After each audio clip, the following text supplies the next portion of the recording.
Hello, welcome back over to my channel. My name is Hannah, and today we do have a little itty bitty book haul.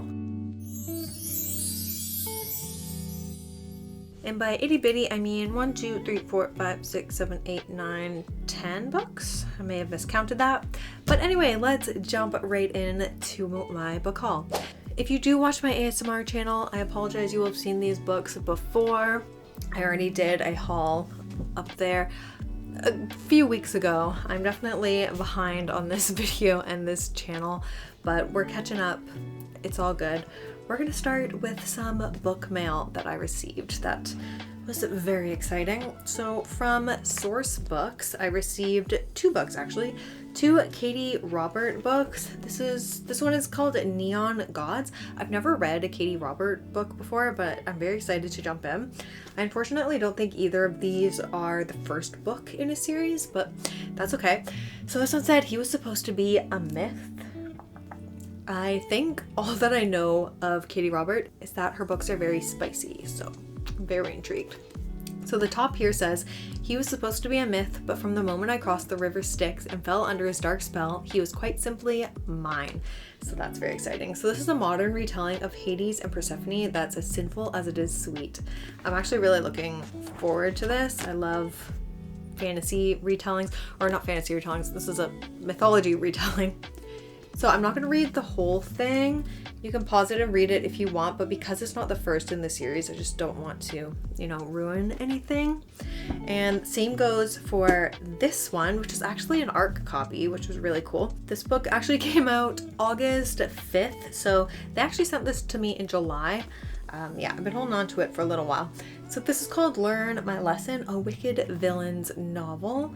The cover is very cool, but I heard someone say that it's AI, so that's concerning. I don't like that.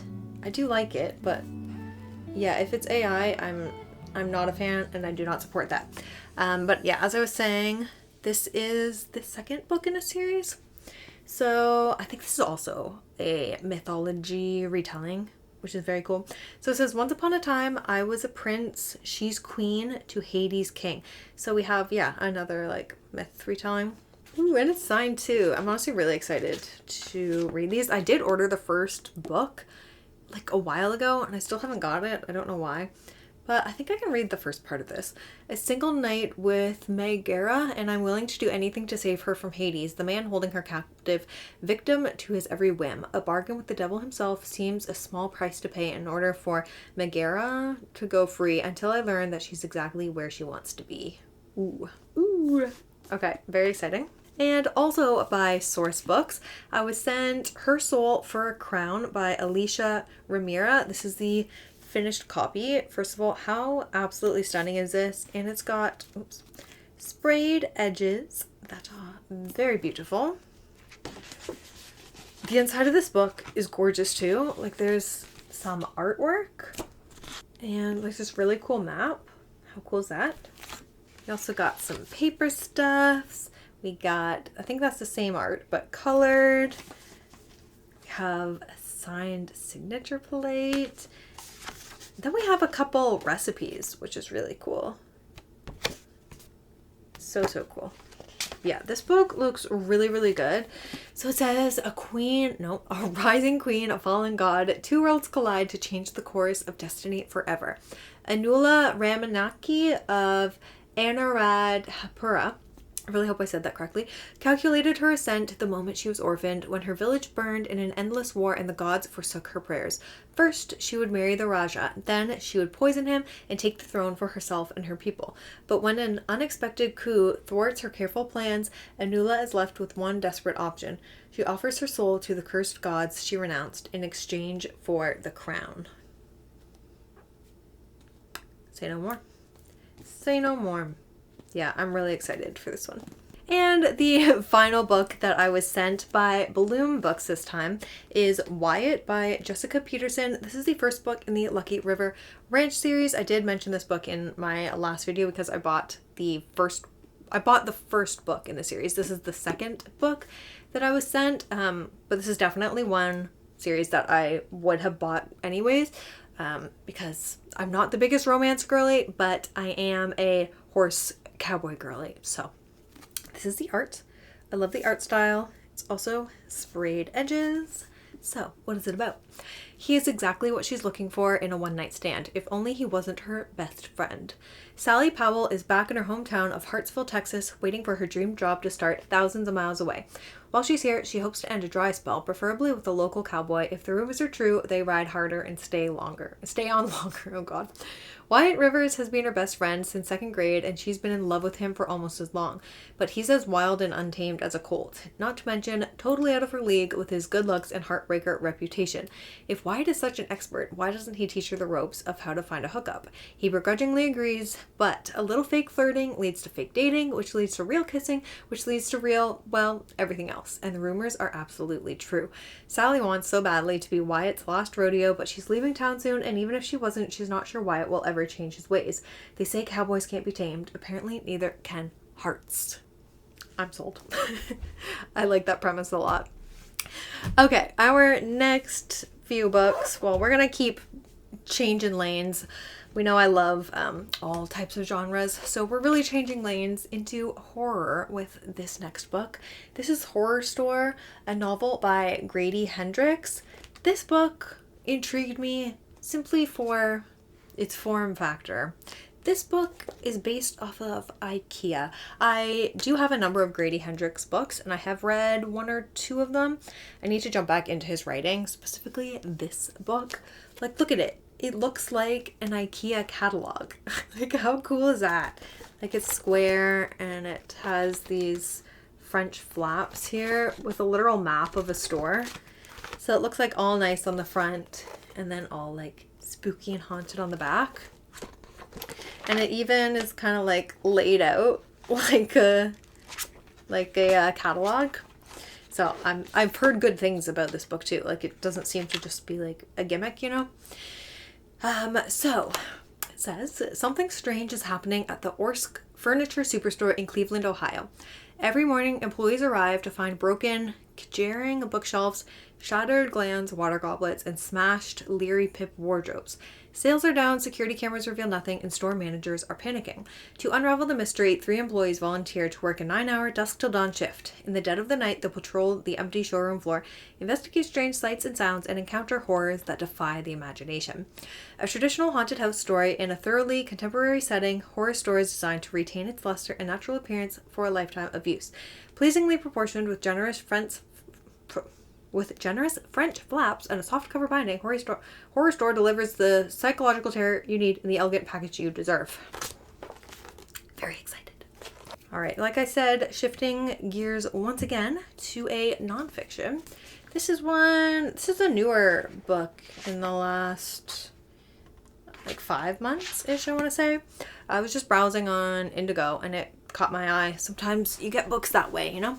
So this is The Secret History of the Five Eyes, the untold story of the International Spy Network by Richard Cabage. I've done no research on this book, so I don't know if it's got good reviews, you know, if it's factual, nothing. It just sounded really good.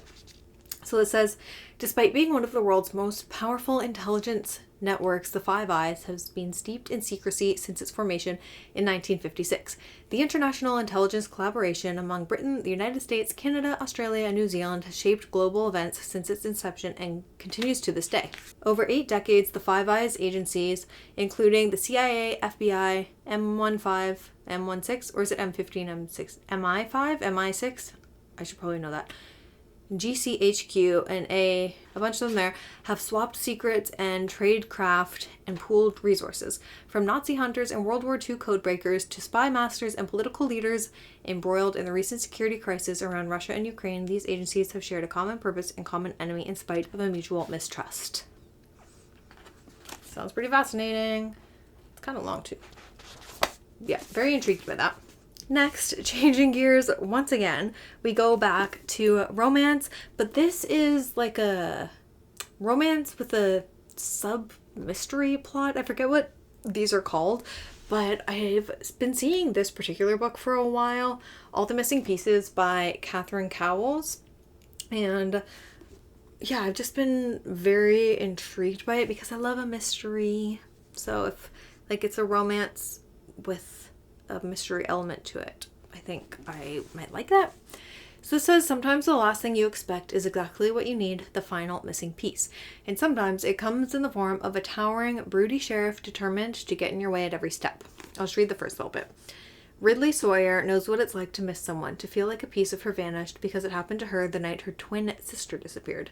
Now, Ridley channels that loss into hope, traveling the country covering cold cases for her true crime podcast. She might not have found justice for her sister, but that doesn't stop her from finding it for others, until Sheriff Coulter Brooks gets in her way. Ooh. Okay. So that's obviously the romance. Pink sprayed edges.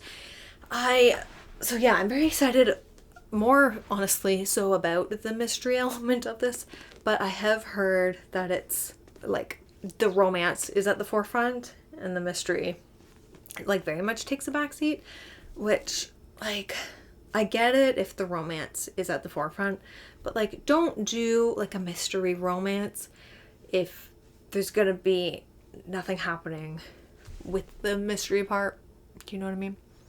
I don't know. But yeah, I'm still intrigued to read it. So we're gonna keep genre jumping now to Parable of the Sower by Octavia E. Butler, which is a dystopian fiction. Actually, I think it's dystopian sci-fi, which is very interesting. So this was actually written in the 90s about like today, essentially. So it's very, like it starts 2024, yet it was written in 1993. So actually very relevant, and apparently it's kind of scary, like what she writes in this to how life actually is right now. So I really want to read this like this year. It says, when global climate change and economic crises lead to social chaos in the early 2020s, California becomes full of dangers, from pervasive water shortage to masses of vagabonds who will do anything to live to see another day. 15-year-old Lauren Olamina lives inside a gated community with her preacher father, family, and neighbors. Sheltered from the surrounding anarchy, in a society where any vulnerability is a risk, she suffers from hyper-empathy, a debilitating sensitivity to others' emotions. Interesting. There is a second book to this as well. So if I like this one, I'll definitely pick up the second one. But yeah, definitely one I want to get to sooner rather than later. And then we switch to a much cuter, light-hearted book. We have Disney Wings of Starlight by Allison Saft. This is a YA fantasy. It's a Tinkerbell retelling. And just, it's the cutest. Such a pretty cover.